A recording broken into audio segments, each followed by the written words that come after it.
تو وجہ اور مرکز تعارف ہے فاطمہ الزہرا سلام اللہ علیہا، اس لیے کہ تمام معصومین میں وہ یکتا اکائی کہ جن تک وہ فضیلت اور وہ مقام حاصل ہے جو منحصر بفرد ہے ان 14 میں بھی. ابھی میں آپ کی خدمت عرض کر دوں گا، منحصر بفرد، اس لیے کہ فقط یہ وہ بیوی ہیں کہ جن کا تعلق پنجتن پاک کی ہر جزء سے براہ راست ہے. اب میں سمیٹ دوں بات کو، تو اگر آپ توجہ سے یہاں ماشاءاللہ جس کیفیت میں سن رہے ہیں کہ فقط یہ وہ واحد بیوی ہے کہ جن کا براہ راست تعلق ہے پنجتن پاک کی ہر جزء سے، یعنی نبوت کی دختر ہے، ولایت کی زوجہ ہے، امامت کی ماں ہے.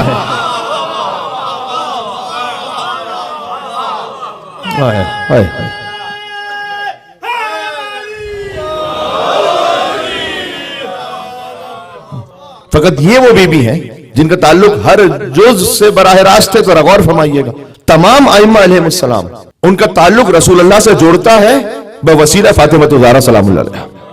بات غور، آپ امام رضا علیہ السلام، یہ اتنی بڑی بات ہے. امام رضا علیہ السلام کی زیارت میں آپ کہتے ہیں السلام علیک یا ابن رسول اللہ. ہر امام کی زیارت میں السلام علیک یا ابن رسول اللہ. ہر امام فرزند رسول ہے بوسیلہ فاطمہ الزہرا سلام اللہ علیہا. کسی امام کا براہ راست ڈائریکٹ تعلق رسول اللہ سے نہیں ہے، بیچ میں فاطمہ ہے. کاش میری بات پہنچ سکے. یعنی اب ایک اور منزل پر اگر ہم سفر طے کر سکیں تو بی بی فاطمہ الزہرا برزخ ہے نبوت اور امامت کے درمیان کا.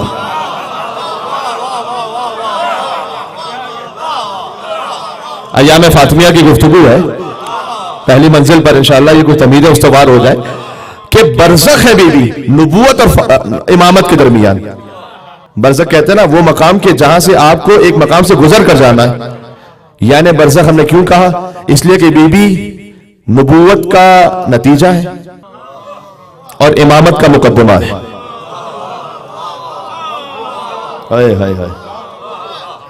جو نبوت کا مقدمہ ہے، جو نبوت کا نتیجہ ہے اور امامت کا مقدمہ ہے.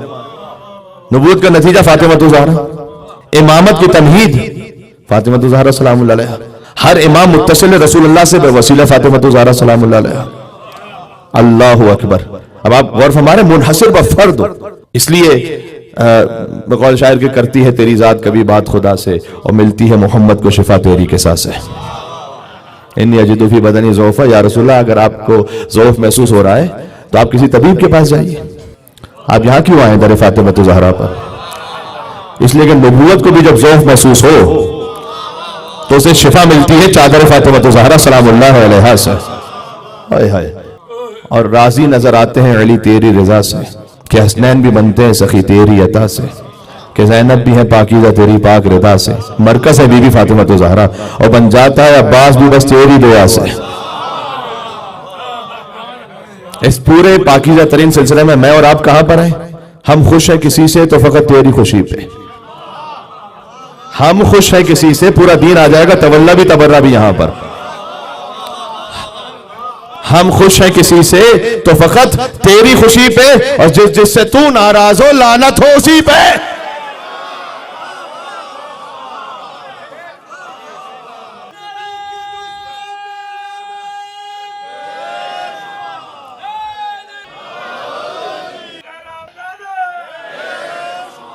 ایام فاطمیہ اور ایام عزا، اگر ان دونوں کا ربط آپ معلوم کرنا چاہیں نا تو ایام فاطمیہ ہے اصطلاح میں کہوں تو تخلیہ، اور ایام عزا امام حسین ہے تزکیہ. تخلیہ اور تزکیہ دونوں ضروری ہیں. تخلیہ یعنی یہ کہ ہر شر ہر باطل کو نکال دو قلب سے. تزکیہ تک اصل میں پہنچتا وہ ہے جو پہلے تخلیہ کر چکا ہو. ایک چھوٹی سی مثال دوں میں آپ کو. لا الہ الا اللہ، ہمارا دین شروع ہوتا ہے تخلیہ سے. لا الہ، ہر باطل کا انکار کرو پہلے، الا اللہ، پھر تزکیہ ہو، پھر اللہ تک پہنچو گے. تزکیہ نفس کی کلینزنگ، نفس کا پاک ہونا. پاک ہونے کے لیے ضروری ہے کہ پہلے نجاست نکل چکی ہے. پہلے بطول کے قاتلوں پر لعنت تو بھیجو، پھر اہل بیت سے مودت کا دعویٰ کرو.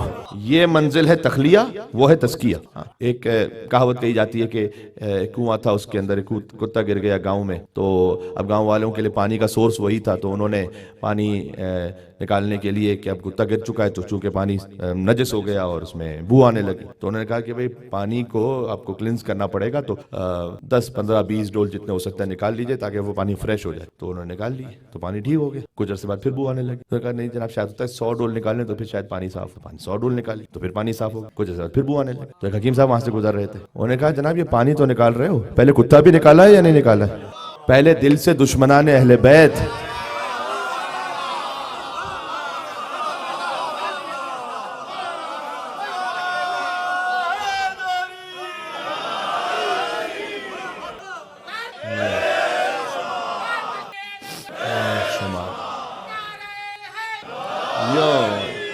پہلے دل سے یہ نجاست تو نکل جائے۔ ہاں، اور یہ بھی جو کتے کی مثال دی گئی یہ خالی میں نے باب المثال دی، ورنہ قیامت میں یہی شکوہ کرے گا کہ میں نجس تھا لیکن اتنا نجس نہیں تھا۔ بعض عین نجس جانور اللہ تعالیٰ نے کیوں خلق کیے؟ یہود سوال کرتے ہیں کہ اگر اللہ تعالیٰ نے پہلے نجس بنایا ہے تو اسے خلق ہی کیوں کیا ہے؟ اس کے کیا قصور ہے؟ دیکھیں اللہ تعالیٰ اس کی مصلحت کو جانتا ہے۔ میں اتنا سمجھ پایا اور جو میں نے اپنے بزرگوں سے سیکھا ہے وہ یہ ہے کہ اللہ تعالیٰ نے ایک ایسے نجس جانور کو مثلا خلق کر دیا کہ اگر مثال دینی ہو کچھ بدبختوں کی تو ایک مثال رہے کہ یہ جو ہے نا اس سے بھی زیادہ نجس ہے، وہ ایک آپ کے پاس پیمانہ رہے بات کو سمجھانے کے لیے۔ تو پہلے تخلیہ پھر ہے تزکیہ، تو جب تزکیہ حاصل ہو جائے، کیونکہ جب نجاست نکل جائے، نجاست نکل جائے تو پھر طہارت روح میں رہتی ہے۔ تو ایام فاطمیہ ہے اس تخلیہ کے لیے کہ ہم دشمنان اہل بیت کے لیے جو بغض ہے اس کو مزید بڑھائیں، اس لیے کہ یہاں کوئی یہ ذاتی جذبات کی بات نہیں ہو رہی، یہاں دین خدا کی حقیقت کی بات۔ اگر فقط ذاتی جذبات ہوں تو صادق آل محمد ہر نماز کے بعد 4 مردوں اور 4 عورتوں پہ لعنت نہ کرتے ہیں۔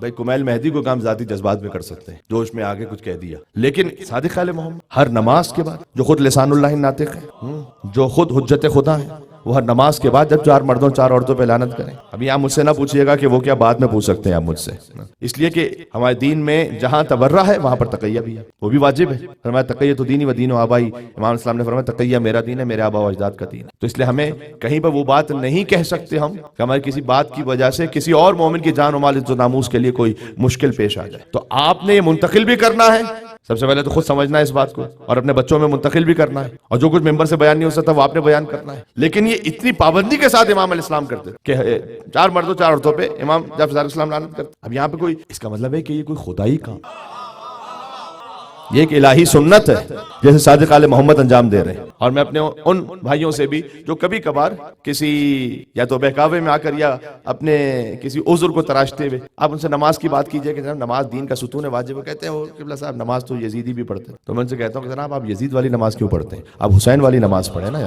آپ صادق آل محمد والی نماز پڑھیں نا۔ در بطول جلا کر نماز جس نے پڑھی، وہ جلانے والا بھی تو نماز پڑھ رہا ہے نا بظاہر۔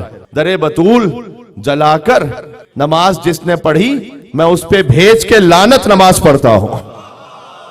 تو آپ اس تخلیہ کی منزل سے گزرے اور پھر تزکیہ تک پہنچے، اور بس چونکہ بہرحال ویک ڈے ہے اور کل بھی ویک ڈے ہے، میں تو 2 دن کے لیے آپ کی خدمت میں حاضر ہوا ہوں، اور آپ حضرات کی محبت مجھے اندازہ ہے کہ جس پارٹ آف دا ورلڈ میں آپ رہ رہے ہیں وہاں پر ویک ڈے کی بڑی اہمیت ہوتی ہے کہ انسان آفس سے آ کے آپ تھکار کے بعد یہاں پر تشریف لائیں۔